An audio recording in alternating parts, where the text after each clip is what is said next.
benn xale tëddatul nelaw ba yandoo xam ngeen ni maa ngi yéen a nuroo ña fee rek la nu gëm góorgóorlu leen kontaan naa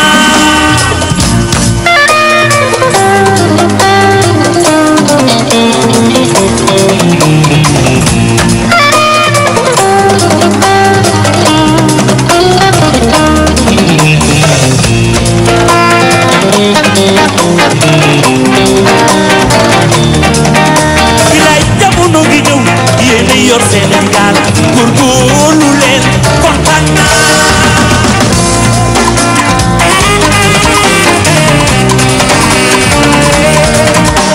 maa ngi yéen a nuroo ña fee rek la nu gëm góorgóorlu leen kontaan naa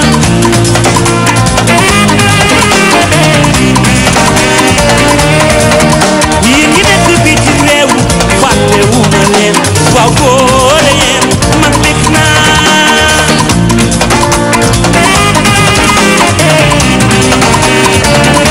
ma ne lu la dëf ne wàcc yoon bu leen ko dara jaral surtout rasial yaatu naa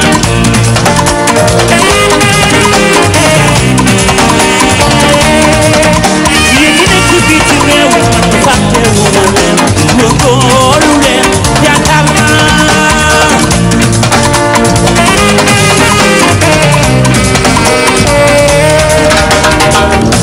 remember the song called Kontana, and Kontana in English means I am happy. Do you? The super they happy? The man shop are happy? We happy.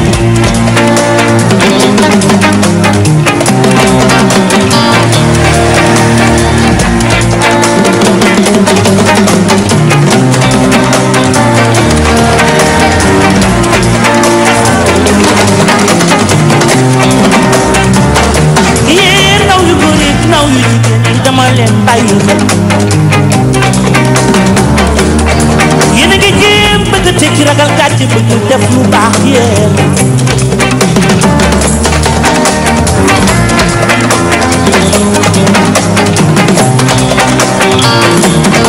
li ngeen suubu wane na ni bu doon xare du ngeen mës a daw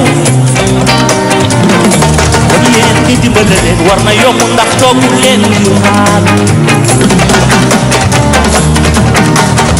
ni ma leen gisee ngeen di demee noonu la jàmmaar war a demee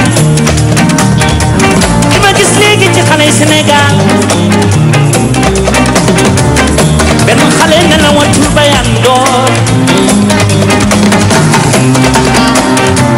ku ne ngi jéem a wut loo def waaye ku ne ngi jéem a wut lu mu amal boppam ci xale Sénégal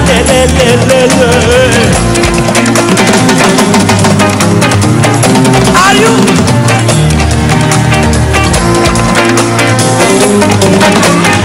Merci beaucoup de nous rejoindre sur King FM, première radio digitale du Sénégal, fort en musique.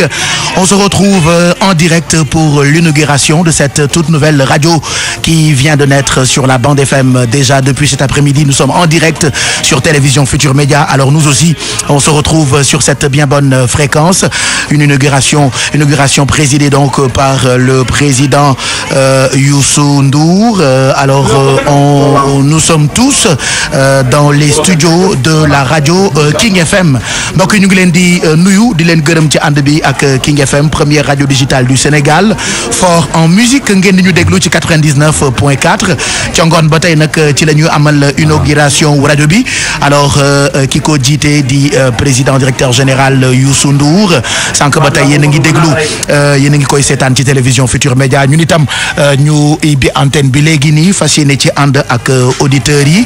Alors d'abord dañuy jébbal kaddu gi ki nga xam ne ni moom la ñu dénk projet bi léegi mu def daanaka ñett ba ñeenti at muy Boubacar Diallo DJ Boubs mu toog ak président Youssou Ndour. Boubs bienvenue ci rajo bi defe naa tey mooy guléet ñu dégg la ci 99.4 nga jiite ñu boobu nag ba tey man ak ñeneen am chance bokk ci équipe bi nga xamee ni tànn nga leen pour ñu gunge auditeurs yi ci 99.4 defe naa dañu lay jébbal kàddu gi doog a tàmbali waxtaan wi ak président Youssou Ndour ak gan yi nga xamante ni ñoom ñoo ñëw tey ci inauguration King FM première radio digitale du Sénégal. Boubacar.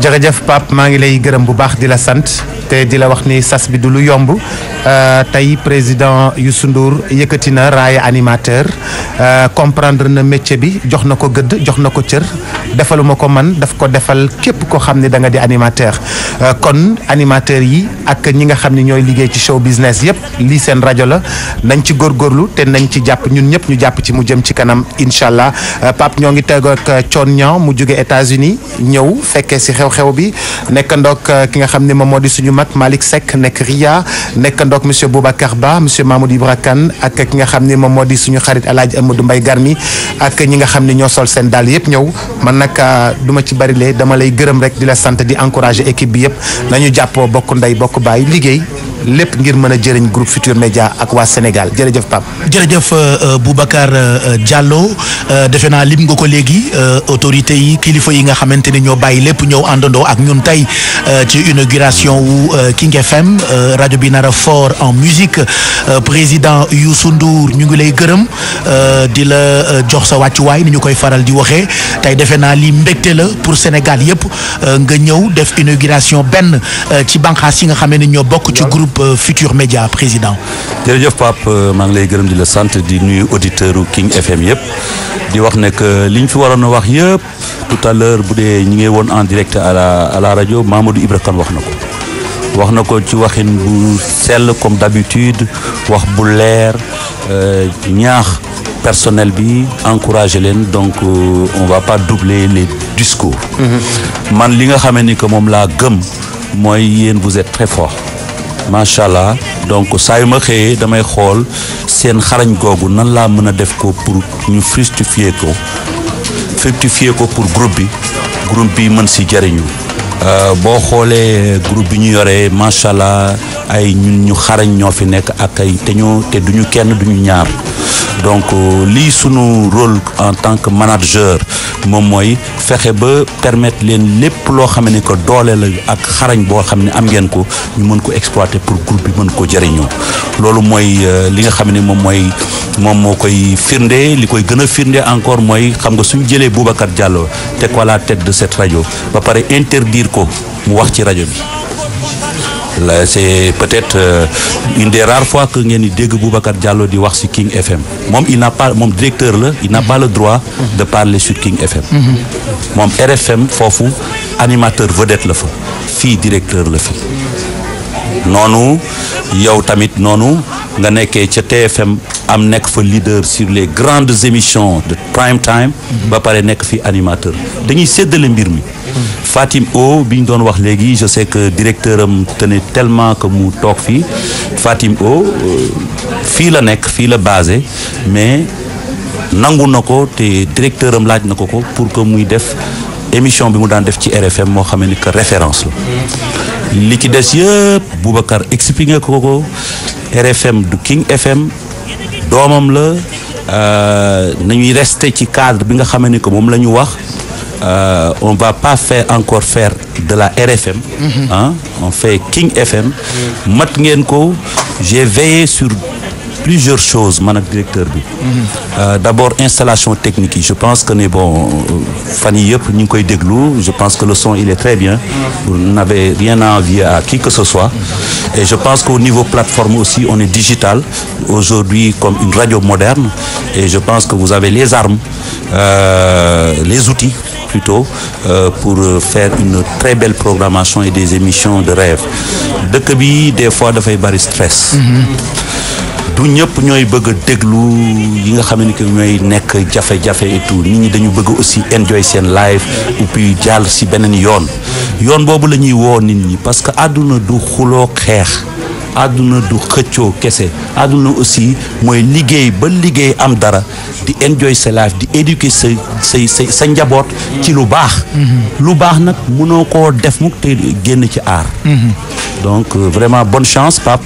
et ñu ngi leen di encourager et puis sunu xel dal na ndax d'abord nekk ngeen équipe mais comme ni ma leen ko waxee rek RFM GFM dafa war a law encore beaucoup plus ci yeneen dëkk yi surtout si sous région bi Mamadou wax na ko donc maa ngi lay gërëm di la sant di kontaan trop nag di wax na que série d'inauguration la Inch'Allah, comme Mamadou le dit, en 2016, nous avons essayé vraiment de faire des investissements et d'extendre un tout petit peu nos produits. On a beaucoup de produits. Donc, moi, l'inauguration, il faut commencer. Donc, nous avons fait 2017 pour permettre à tous ces travailleurs-là qui l'ont dit, man des fois damay tajeek ay nit yoo xam ne xamuma leen sax ñu ne président man si groupe bi laa bokk. Je suis payé par mois. Je veux travailler. dama bëgg ñu jox ma liggéey. Je pense que ñooñu tey 2017 dinaa leen répondre bu baax a baax direction bi dina leen répondre bu baax a baax jërëjëf. Pape mu jox coon ñoo rek. coon fi mu jógee sori coon tey. dama amoon ak moom rendez-vous suma rakk la xam nga coon suma rakk la. ñu partager beaucoup de choses. bu mu ñëwee ma ne ko daal ñaan naa la nga toog. ndax dafa am loo xam ne dama koy ubbi. te ku bëgg musique la ku xam musique la ñëpp xam nañu rôle bi mu joué ci Sénégal rek. avec la collaboration avec Akon et tout. et puis référence la pour ndaw ñëpp. c'est une référence pour toute la jeunesse sénégalaise en fait. référence la. donc Thione.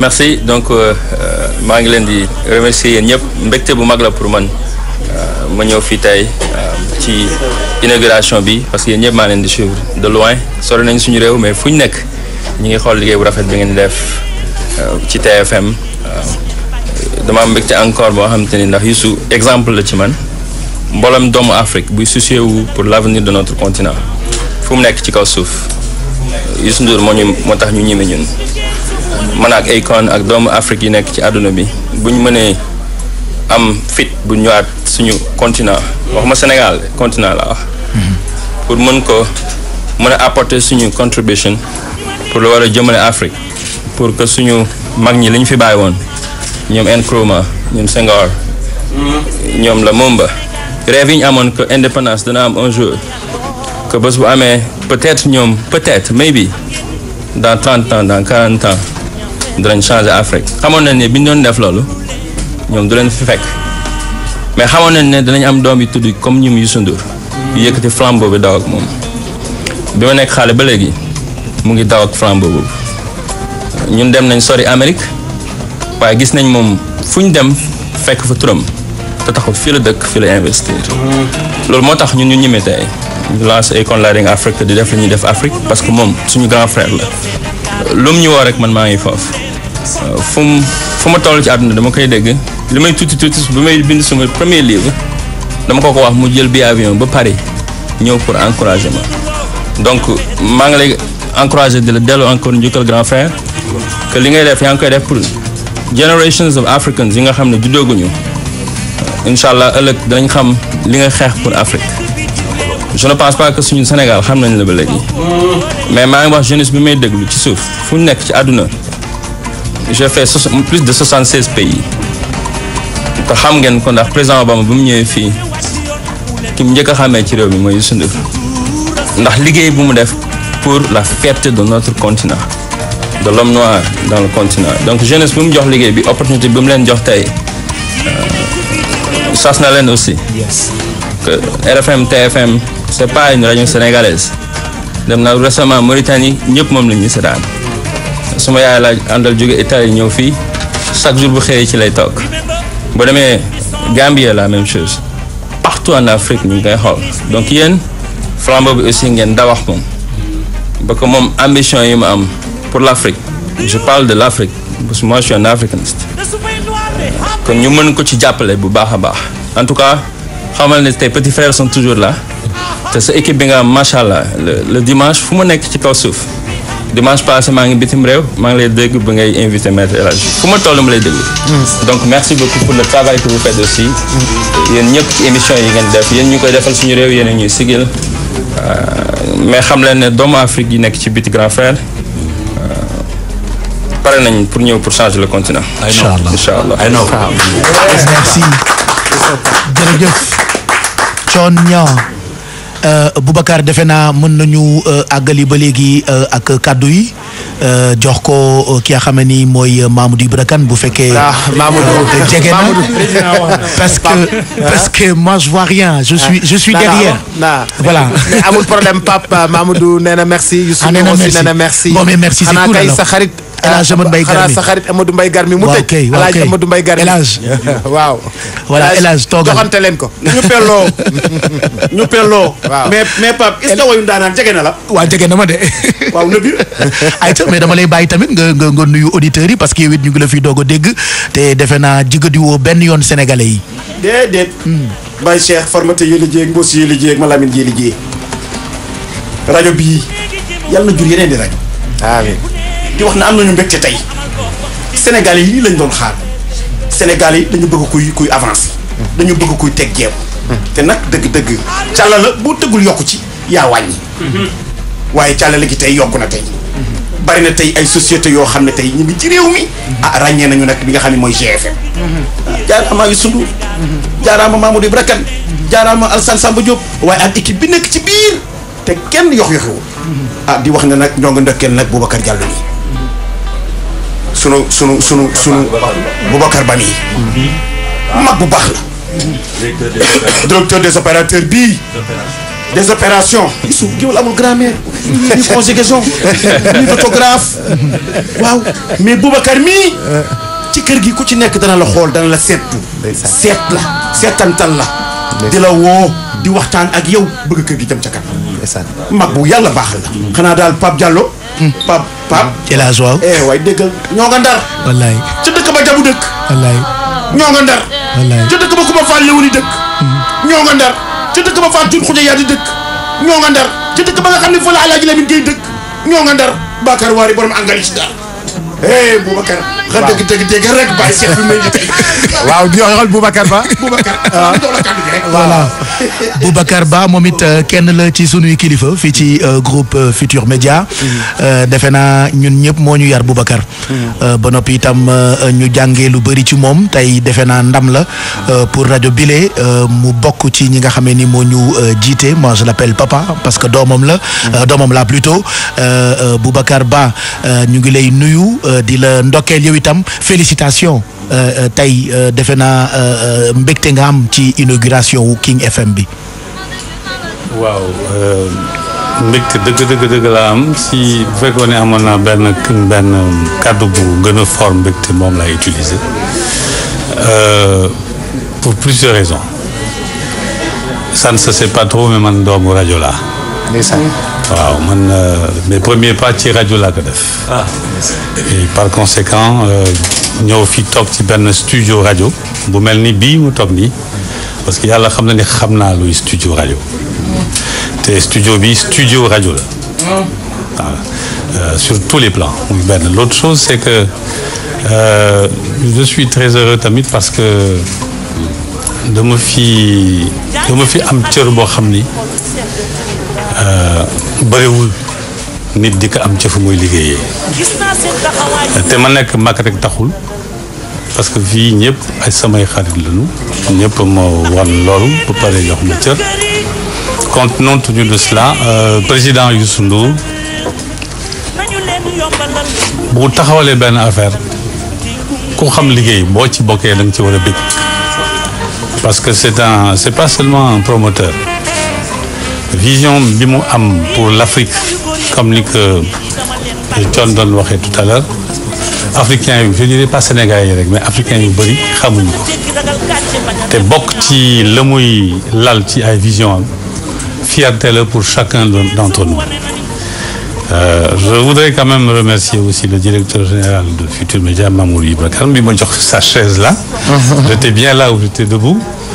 mais boobu cër itam vraiment maa ngi ci remercier bu baax Techniquement, maintenant, Boubacar Diallo, je lui disais tout à l'heure, je ne te félicite pas. Je crois que c'est ce que je lui ai dit. Oui. Je lui ai dit, je ne te félicite pas. Je suis juste content de ce qui t'arrive. Parce que Khamna Loubari fait qu'un Loubari. Donc, je préfère ne pas te féliciter et te dire que je suis content de ce qui t'arrive. Xam ngeen Youssou Ndour lu tax mu mel ni mu mel c'est que ku bëgg football la ku bëgg football da ngay mën a teg équipe c'est un bon coach casting la man xam na ki muy teg ak fa mu ko war a teg ak la mu koy defloo même quand ce n'est pas sa spécialité et le casting qui est là si je prends juste le trio Boubacar Fatim Pape Cheikh la radio elle est honneur. Si on s'en tient juste à ça, la radio, elle est honneur. te loolu lépp mi ngi fan mi ngi fii ci biir groupe Futurs Médias et puis c'est l'année des inaugurations. Je peux oser vous le dire. Hein? C'est l'année des inaugurations. C'est un mot également pour rassurer le président parce que je sais que je suis concerné en partie par ces inaugurations-là. C'est l'année des inaugurations et elles seront toutes aussi belles les unes que les autres ci kàttan sunu borom. Parce que moom def na li ko waroon par rapport à cela, c'est-à-dire l'investissement, la vision, rendre clair la mu bëgg ak fa mu jëm. Eh bien, les hommes pour dérouler ça existent, ils sont là. Ils sont à pied d'œuvre. te ci kàttanu yàlla 2017 bi comme ni mu ko waxee c'est l'année des inaugurations après les années d'investissement que nous avons connues qui sont longues, nombreuses et extrêmement coûteuses et il n'a pas rechigné, il a osé. Il faut qu'on l'en remercie vraiment. Il faut qu'on la remercie. Et l'en remercier, ce n'est pas juste les gens du groupe Futurs Médias, c'est le Sénégal tout entier qui doit l'en remercier. Parce que si vous pouvez compter le nombre de bouches que nourrit Futurs Médias, il suffit de multiplier le nombre de ses employés par 4 ou 5. C'est un minimum. Ça. Pour avoir une petite idée. Alors donc voilà, merci beaucoup Pape Cheikh de m'avoir tendu. Merci papa. De m'avoir tendu cette belle perche là que j'ai devant moi. On vous en prie. Et merci président. Et félicitations à Dieng, merci aussi aux félicitations. Alors balaa ñuy tëj Pape. waaw bëggoon naa remercier. équipe digitale bi. parce que monsieur Mamadou Ibrakane monsieur Youssou Ndour. am na maanaam équipe digitale boo xam ne liggéey bi ñu liggéey c'est la première fois ci Sénégal. lu mel ni am kooku kan la Maysa bi nga xam ne moo yore informatique bi moo koy félicité bu baax keneen ku jigéen ku xarañ ku tudd Magui ko xam ni tamit fii la nekk ma leen di félicité bu baax ñoom groupe informatique boobu groupe digital boobu seen engagement parce que dañ fee nekk di liggéey ba xaaju guddi dañ fee nekk di réunion ba xaaju guddi fexe ba lépp mat équipe digitale bi pour que affaire bi di mën di nekk online 24 heures sur 24 pour que Facebook bi di dox pour que Snapchat bi di dox pour que Instagram bi di dox pour que YouTube bi di dox félicitations Maïssa, félicitations Magui ak seeni équipe digitale bi yëpp merci beaucoup Pape jërë ngeen jëf. Voilà, alors moi j'aimerais aussi appeler les animateurs qui sont là ñu ñëw rejoindre ma ci studio bi peut-être yéen mën ngeen dem ca cocktail ba de ñun. Voilà ñun dañuy àggali ak auditeurs yi aussi parce que rajo bi ak numéro téléphone am ñoom itam nam nañu saafonte ak ñun Boubacar. defe naa dañ leen di jox possibilité boobu noonu et puis permettre internautes yi nga xam ne ñu ngi ñuy seetaan un peu partout à travers le monde ñu mën a dund tey inauguration bi dañu koy àggali voilà. Merci en tout cas, merci au président directeur général Youssou Ndour, merci Mamoudi Ibrakane, merci beaucoup Boubacar Diallo alias DJ Boops. Alors nañu ma woowal yeneen animateurs yi ñoom PNJ Fatim O bu fekkee mu ngi foofu ak ñeneen ñi comme les appels comme ça ñu ñëw rejoindre ñu ci studio bi on aura juste quelques on passe quelques moments ak auditeurs yu King FM encore ñu ngi leen di gërëm ci seen fidélité te tàmbale